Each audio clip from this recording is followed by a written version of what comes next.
Oke, kemudian seberapa yakin atau kapan ibu mulai curiga dia ini bukan dokter sungguhan? Semenjak timbul kecurigaan saya, karena dia ini mengaku sebagai seorang dokter. Setiap saya tanya, masalahnya kayak gini mas, anak saya ini aja kalau kerja 3 hari tidak masuk aja sudah potong gaji. Ya.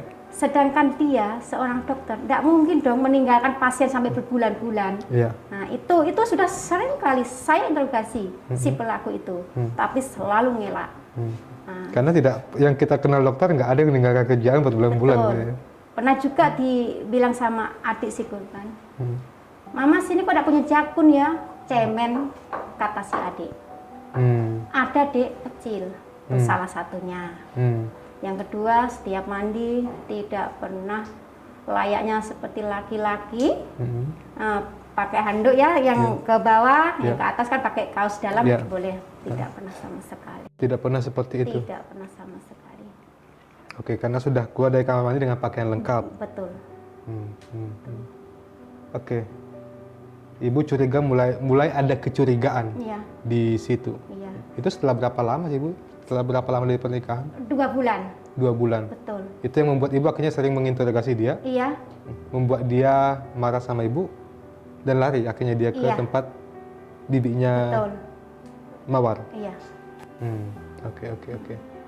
Lalu kita persingkat ini, Bu. Si pelaku ini membawa anak ibu ke lahat? Betul. Tanpa sepengetahuan ibu? Iya. Tanpa sepengetahuan ibu, karena perginya. Keluarga ada yang tahu? Ada, bibinya lah. Bibinya, permisi kepada bibinya? Enggak juga? Waktu itu dia bilangnya beli sarapan. Oke. Artinya tidak pergi baik-baik ya? Iya, tapi kan sebelumnya kan si bibi kan bilang, sudah Pip, ajak pergi Pip, ajak pergi Pip. Nah gitu, sebelumnya pun bilang kayak gitu. Ini pengakuan si Mawar. Karena saya ini sudah pontang-panting ya mas, menguruskan ayah lagi sakit. Dan juga anak saya dibikin kayak gini, otomatis dengan sekuat tenaga saya harus menyelamatkan anak saya. Kalaupun istilahnya si Mawar ini betul-betul memang cinta, ibu rela, yang penting betul-betul menunjukkan identitas itu. Makanya saya selalu tekan dan menekan terus identitas itu. Ada apa tidak mau menunjukkan identitas, sampai anak ibu dibawa lari ke lahat. Oke. Kapan ibu akhirnya melaporkan ini ke polisi? Semenjak si korban dibawa lari. Sebelumnya sih sudah sih mas, saya minta bantuan sama ini masyarakat. Oh yang tadi ceritanya ibu membawa masyarakat, termasuk babinsa juga, menggerebek rumah tempat si pelaku ini sedang tinggal. Iya. Itu waktu itu tujuannya untuk apa, Bu? Untuk menekan identitas mas. Saya pun sudah datang minta izin sama ketua RT. Dan gerak-gerik si pelaku ini saya sudah lapor sama RT, sudah tahu semua RT, ketua adat juga. Saya sudah menangis ke sana ke sini pontang-panting. Tujuan saya untuk menyelamatkan anak saya. Oke, bagi ibu oke. Kalau memang dia laki-laki tolen oke, nggak masalah. Toh akhirnya nanti di kehidupan anak ibu kalau tidak bahagia pasti akan mencari ibu. Dan saya akan buktikan sama masyarakat luas tuh tadi bahwasanya saya di sini korban mas. Saya korban sama putri saya.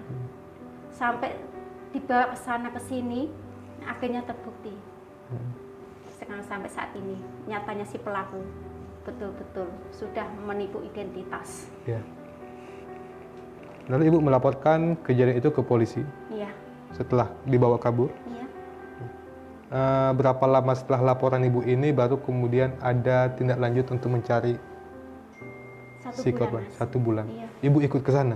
Ikut karena itu permintaan dari tim puser. Karena saya memang harus diikut sertakan. Karena memang si korban ini saya sudah ada firasat sih mas. Namanya seorang ibu, pasti tajam naluri seorang ibu. Waktu itu anak saya ini ibarat kerbau itu dibawa ke kanan ikut ke kanan, dibawa ke kiri ikut ke kiri. Ibu yang paling paham anak ibu sebenarnya. Betul. Karena si korban ini saya tahu betul dia orangnya pendiam, tidak banyak ngomong, taat beribadah juga. Jadi selama ini yang ditudingkan kepada anak saya itu tidak benar. Anak saya normal. dan anak saya ini adalah korban saya.